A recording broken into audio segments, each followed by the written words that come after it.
సంచలనం సృష్టించిన phone tapping case రోజుకో మలుపు తిరుగుతోంది. ఈ కేసులో ప్రధాన నిందితుడిగా ఉన్న ఎస్ఐబి మాజీ చీఫ్ ప్రభాకర్ రావు విచారణలో కీలక విషయాలను గుర్తించారు సిట్ అధికారులు. ఇక ట్యాపింగ్ కు గురైన నేతలకు నోటీసులు ఇచ్చి వాంగ్మూలాలను తీసుకుంటున్నారు. మంత్రి పొంగిరెడ్డి శ్రీనివాసరెడ్డికి, చేవెళ్ల బీజేపీ ఎంపీ కొండ విశ్వేశ్వరరెడ్డికి సిట్ అధికారులు నోటీసులు జారీ చేశారు. ఇక ఈ దర్యాప్తులో అనేక మలుపులు తిరుగుతోంది.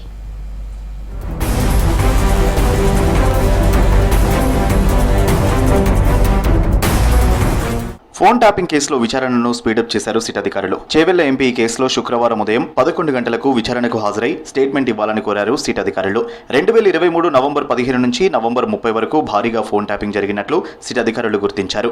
4013 ఫోన్ నెంబర్లను ప్రణీత్ రావు అండ్ టీం ట్యాప్ చేసినట్లు ఐడెంటిఫై చేశారు.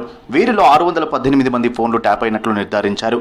618 మందిలో అన్ని పార్టీల రాజకీయ నాయకులు, ఐఏఎస్, ఐపీఎస్, పారిశ్రామికవేత్తలు, జర్నలిస్టులు, రేవంత్ రెడ్డి ఆయన కుటుంబ సభ్యులు, బండి సంజయ్ కుటుంబ సభ్యులు, ఈటల రాజేందర్ ఆయన కుటుంబ సభ్యులు, పొంగులేటి శ్రీనివాసరెడ్డి కుటుంబ సభ్యులతో పాటు అనుచరుల ఫోన్లు ట్యాప్ చేసినట్లు గుర్తించారు.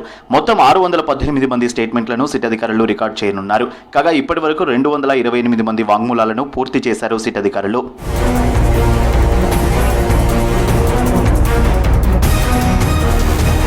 హుజూరాబాద్ ఎన్నికల సమయం నుంచే తన ఫోన్లు ట్యాపింగ్ చేస్తున్నారని ఈటల రాజేందర్ ఆరోపించారు. రాజ్యాంగం కల్పించిన హక్కులను హరించే అధికారం ఎవరికీ లేదని, తన ఫోన్లు ట్యాపింగ్ చేసి ఎన్నికల్లో ఓడించాలని విశ్వ ప్రయత్నాలు చేశారన్నారు. ప్రభాకర్ రావు ఐపీఎస్ కాదని, ప్రమోటీ అని, తాను చెప్పినట్లు పనిచేసేవారు ఉండాలనే కేసీఆర్ అతన్ని నియమించుకున్నాడని ఆరోపించారు. ఫోన్ ట్యాపింగ్ కేసులో ప్రణీత్ రావు, భుజంగరావు, రాధాకిషన్ రావు, తిరుపతన్నలతో పాటు వారిపైన ఉన్న అధికారులు, నేతల ప్రమేయం కూడా ఉందని చెప్పారు.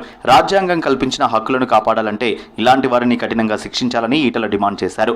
గత ప్రభుత్వంలో ఫోన్ ట్యాపింగ్ వ్యవహారంలో కీలకంగా వ్యవహరించిన వారికి నోటీసులు ఇచ్చేందుకు సిద్ధమవుతోంది సిట్. త్వరలోనే విచారించడానికి పిలుస్తారని తెలుస్తోంది. ప్రభుత్వంలో కీలకంగా వ్యవహరించిన చాలా మంది పెద్దల పేర్లు బయటకు వచ్చే అవకాశాలున్నాయి.